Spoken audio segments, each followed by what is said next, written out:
আসসালামু আলাইকুম সবাই, কেমন আছেন? আজকের এই ভিডিওতে আমরা আলোচনা করব কোনো চারটি অভ্যাসের কারণে আমাদের জীবনে বরকত কমে যাচ্ছে। এই চারটি অভ্যাস আমাদের সকলের জানা উচিত। ভিডিওটি মনোযোগ দিয়ে শেষ পর্যন্ত দেখুন। 1. উদাসীনতা। আল্লাহর জিকির থেকে উদাসীনতা মানুষের রিজিকের বরকত উঠিয়ে নেয়। কেননা যে ধরনের মানুষ দুনিয়ার মোহে পড়ে যায় তাদের অন্তরে শয়তান বাসা বাঁধে, ফলে তারা সব অশ্লীল ও অহেতুক কাজে আত্মনিয়োগ করতে থাকে। এতে তাদের মন থেকে স্থিরতা দূর হয়ে যায়। একের পর এক অহেতুক বাসনা তাদের সর্বশান্ত করে দেয়।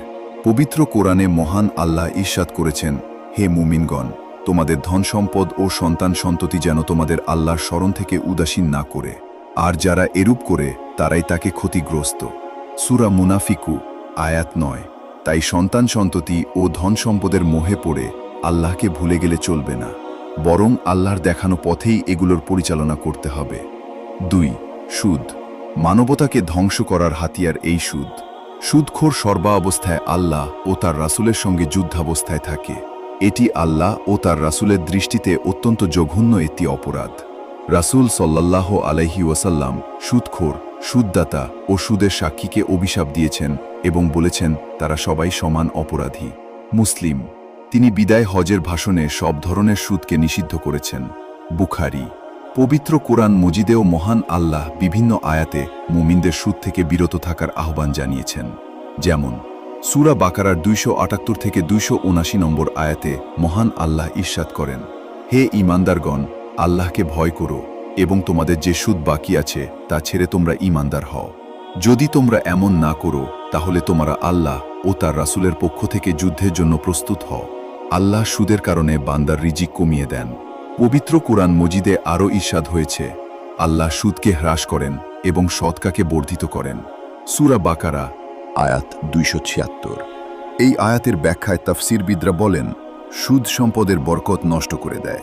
রাসূল সাল্লাল্লাহু আলাইহি ওয়াসাল্লাম ইরশাদ করেন, যে জাতির মধ্যে সুদ প্রসারিত হয় তারা অবশ্যই দুর্ভিক্ষে নিপতিত হয়। মুসনাদে আহমদ। এই দুর্ভিক্ষ অনেক ধরনেরই হতে পারে, যেমন আগে দুর্ভিক্ষ ছিল খাবারের অভাব, আর এখন দুর্ভিক্ষ হচ্ছে নির্ভেজাল খাবারের অভাব। মানুষের কাছে টাকার নোট বাড়লেও সংসারে শান্তি নেই, শরীরে সুস্থতা নেই। 3. অকৃতজ্ঞতা। রিজিক কমে যাওয়ার আরেকটি কারণ হল অকৃতজ্ঞতা, আল্লাহর নিয়ামতের শুকরিয়া না করা। আল্লাহ অকৃতজ্ঞদের পছন্দ করেন না। পবিত্র কোরআন মজিদে ইরশাদ হয়েছে, যদি তোমরা শুকরিয়া আদায় করো তাহলে আমি অবশ্যই তোমাদের বাড়িয়ে দেব, আর যদি তোমরা অকৃতজ্ঞ হও তবে মনে রেখো আমার শাস্তি বড়ই কঠোর। সূরা ইব্রাহিম আয়াত 7। আল্লাহর নিয়ামতের শুকরিয়া যেমন ইবাদতের মাধ্যমে করা হয়, তেমনি তার দেয়া নিয়ামতকে তার দেয়া বিধান মোতাবেক পরিচালনার মাধ্যমেও করা যেতে পারে। আল্লাহর নিয়ামত শুধু টাকা পয়সা বাড়ি গাড়ি নয়, বরং মানুষ নিজেই আল্লাহর নিয়ামত। দুনিয়ার বুকে যা কিছু আছে সবই আল্লাহর নিয়ামত। হাজারটা জীবনের তার নিয়ামতের শুকরিয়া আদায় করা সম্ভব নয়। তবে আমাদের ব্যক্তি জীবন সাজানোর মাধ্যমে সর্বদা আল্লাহর দরবারে নত হয়ে থাকা উচিত। 4. গুনাহ। রিজিকে বরকত আসার জন্য আল্লাহর ওপর ঈমান ও তাকওয়া অবলম্বন অত্যন্ত জরুরি। যে বান্দা এই দুটি জিনিস অর্জন করতে পারেন না তার রিজিকে সংকীর্ণতা নেমে আসবে। পবিত্র কোরআন মজিদে মহান আল্লাহ ইরশাদ করেছেন, আর যদি সে জনপদের অধিবাসীরা ঈমান আনত এবং পরহেজগারি অবলম্বন করত তবে আমি তাদের প্রতি আসমানি ও পার্থিব নিয়ামতসমূহ উন্মুক্ত করে দিতাম, কিন্তু তারা মিথ্যা প্রতিপন্ন করেছে, সুতরাং আমি তাদেরকে পাকড়াও করেছি তাদের কৃতকর্মের বদলাতে। সূরা আরাফ আয়াত 96। প্রশ্ন জাগতে পারে, তাহলে যারা আল্লাহর ওপর ঈমান আনেনি তাদের এত সম্পদ কোথা থেকে এল? রিজিকে বরকত আসার উদ্দেশ্য শুধু টাকার পরিমাণ বৃদ্ধি পাওয়া নয়, রিজিকের বরকত কখনো উভয় জাহানের হতে পারে। যেমন তার উপার্জন থেকে তার পরিবার পরিজনের ভরণ পোষণের ব্যবস্থা করেছে, আল্লাহ এর বিনিময়ে তাকে পরকালীন সওয়াব দান করবেন, যা তার খরচকৃত অর্থের চেয়ে বহু গুণে সে ফেরত পাবে। কেউ আল্লাহর রাস্তায় দান করেছে, তার প্রতিদান সে দুনিয়ায় যেমন পাবে আখিরাতেও পাবে। তবে যারা আল্লাহর ওপর ঈমান রাখে না তারা তাদের ভালো কাজের প্রতিদিন দুনিয়াতেই পেয়ে যাবে।